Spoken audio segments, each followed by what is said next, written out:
नमस्कार. Genius learning इन्स्टिट्यूटच्या या YouTube चॅनलवर सगळ्यांचं मनःपूर्वक स्वागत करतो. आज आपण कृष्णा ही बी.ए. तिच्यासोबत आहोत आणि ती कृष्णा हिने 10वी शालांत परीक्षा 2025 मध्ये अतिशय छान पद्धतीनं मार्क्स मिळवलेले आहेत आणि स्वतःच्या मेहनतीने आणि जीनियस सेल्फ स्टडी प्रोग्राम तर वर्षभर तिला होतात.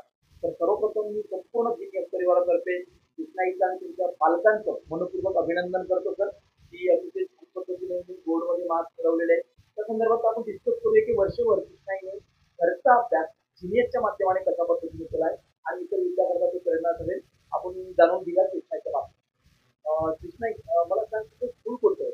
Holy cross Holy cross English English medium. Medium. अरे वा, चला छान. मला एक सांग आता 9th पर्यंतचे तुझे पर्सेंटेज काय राहायचे आणि आता 10th मध्ये तुला किती मिळाले? माझे 9th पर्यंतचे 85-86 राहायचे आणि आता 10th मध्ये मला 94 आहेत. अरे वा, मग पण मिळाले. म्हणजे हा 8 ते 10 मार्कांचा जो फरक डिफरन्स जर निघालाय याच्यामध्ये सेल्फ स्टडीचा किती हात आहे असं तुला वाटतं?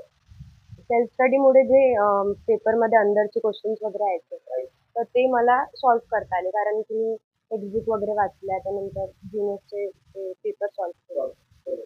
मग आता तुला एक कल्पना आहे की जसं आपण 86 पर्यंत होतो आणि 94 पर्यंत आपण पोहोचलो. तो सेल्फ स्टडीच्या माध्यमाने जीएसच्या माध्यमाने ओपन बुक टेस्ट आपण पेपर वगैरे सोडवले आणि त्याच्या माध्यमातून पुस्तकाच्या आतमध्ये प्रश्न त्याच्यामध्ये ऑलरेडी असतात. जेव्हा तू ओपन बुक टेस्ट पेपर सोडवले तर त्याचा काय फायदा तुला झाला?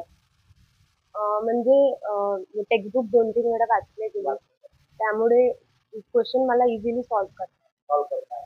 बरोबर. आणि तशाच पद्धतीचे ते पेपर होते का जीएस जसं आपण बोलतो? हो हो म्हणजे फार पॅटर्न सेम पॅटर्न सेम होता. म्हणजे सुरुवातीपासून तुला पॅटर्न माहीत झाला. हो दुसरं एक मला विचारायचं आहे की जेव्हा सेंटरच्या काही एक्झाम घेतल्या आपण बोर्डासारख्या त्या एक्झाम तू दिल्या आहेत का? हो दिली. दिल्या आहेत. तर त्या एक्झामचं वेगळं पण तुला काय वाटतं?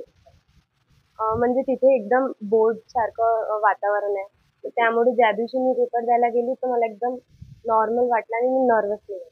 सर्वच झाली नाही म्हणजे बोर्डाच्या एक्झामच्या आधी रंगीत तालीम होऊन गेली. काही हो. वादही नाही. परत काउन्सिलर तुझ्याकडे वर्षभर काउन्सिलिंग करायचं जीनियसच्या माध्यमाने त्या काउन्सिलिंगचा तुला काय फायदा झाला? म्हणजे मला जे डाऊट होते किंवा मी जे मिस्टेक्स करायचे तर मग मी त्यांना विचारू शकले ठीक आहे. आणि मग पेपरमध्ये ते त्यात चुका माझ्या नाही झाल्या. नाही झालं. जसं आपण बऱ्याचदा असं होतं शाळेत किंवा क्लासेसमध्ये मॉकमध्ये स्टुडंट असतात तर विचारू शकत नाही. हो. ते तू इथे विचारू शकली. हां, साक्षी मॅडम आहे. त्याच्या माध्यमातून गाईडन्स झालं छान पद्धतीने. बरोबर आहे. दुसरं मला हे विचारायचं आहे की काउन्सिलिंग तर आपल्याला झाली परंतु त्या काउन्सिलिंगमुळे म्हणजे जीनियस हा जो पॅटर्न आहे सेल्फ स्टडीचा पॅटर्न घरचा अभ्यास हा महत्वाचा आहे. तर इतर विद्यार्थ्यांनी जीनियस लावावं का असं तुला काय वाटतं? हो मला वाटतं त्यांनी लावावं कारण जीनियस लावल्यामुळे आपण टेक्स्टबुक वगैरे वाचतो आणि आपल्याला सेल्फ स्टडीचं महत्त्व होतं. बिलकुल. आणि हा लाईफ टाईमसाठी आपल्या कामात येतो है ना हो. सेल्फ स्टडीच्या माध्यमानं. वर्षभर या जीनियसच्या माध्यमानं तू सेल्फ स्टडी केली आहे तर अतिशय छान पर्सेंटेज कृष्णा इथे मिळवलेले आहेत आणि पुढील भवितव्यामध्ये सेल्फ स्टडीचं तुला नक्की मला हे म्हणायचं आहे की तुला वाटत होतं का की तुला पर्सेंटेज एवढे बोर्डमध्ये मिळतील म्हणून? नाही एवढे कारण 9वीचे मार्क्स पाहून मला वाटलं की म्हणजे ठीकठाकच भेटतील. नाही. म्हणजे मला असं म्हणता येईल की तुझ्या 9वी पर्यंतचे पर्सेंटेज आणि 10वी मध्ये 94% आले